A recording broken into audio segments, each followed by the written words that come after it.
குட்டி பையன் தாம்சன் ஒரு நாள் அப்பாவோடு தோட்டத்தை சுற்றி பார்க்க கிளம்பினான். சிறிது நேர விளையாட்டுக்கு பின் தான் அவன் ஒரு விஷயத்தை கவனித்தான். அங்கிருந்த மாடுகள் கவலையில் ஒரு நீளமில்லாத கயிற்றை கொண்டு கட்டப்பட்டிருந்தன. அவை உள்ளே கொட்டப்பட்டிருந்த புற்களை ரொம்ப சிரமப்பட்டு உண்ணுவதாய் அவனுக்கு தோன்றியது. ஏன் இந்த மாதிரி நெருக்கமா மாட்டை கட்டி வச்சிருக்கீங்க? அதுங்க பாவம் இல்லையா? உங்க தோட்டத்துலதான் நிறைய புல் இருக்குதே. இங்க அங்கேயே ஒரு பெரிய கயிறா எடுத்து ஒரு மரத்துல கட்டி வைக்க கூடாதா? அதுங்க கொஞ்சம் ஃப்ரீயா சாப்பிடுமே என்றான். அவர் சிரித்தபடி, தம்பிக்காக ஒரு மாட்டை அப்படியே கட்டி வைக்கிறேன்.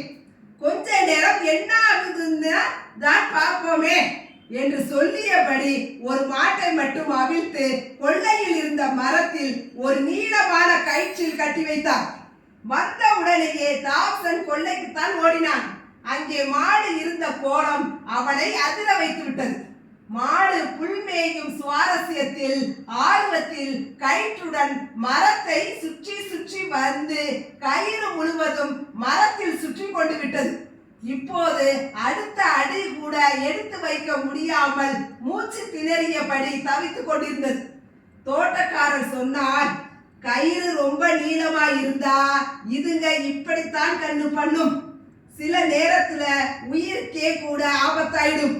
சொல்லிக்கொண்டே மாட்டை அவிழ்த்து மாட்டு தொழுவத்தில் கட்டினார். சின்ன கயிற்றில் கட்டப்பட்டு இருப்பது சிறை அல்ல, பாதுகாப்பு என்பது தாம்சனுக்கு புரிந்தது. சில நேரங்களில் அதிகபட்சமான சுதந்திரம் ஆபத்தில் முடிவதுண்டு. சில நியதிகளும் கட்டுப்பாடுகளும் நம்மை காத்து கொள்ளவே ஏற்படுத்தப்பட்டவை என்பதை நாம் முதலில் உணர்ந்து கொள்ள வேண்டும்.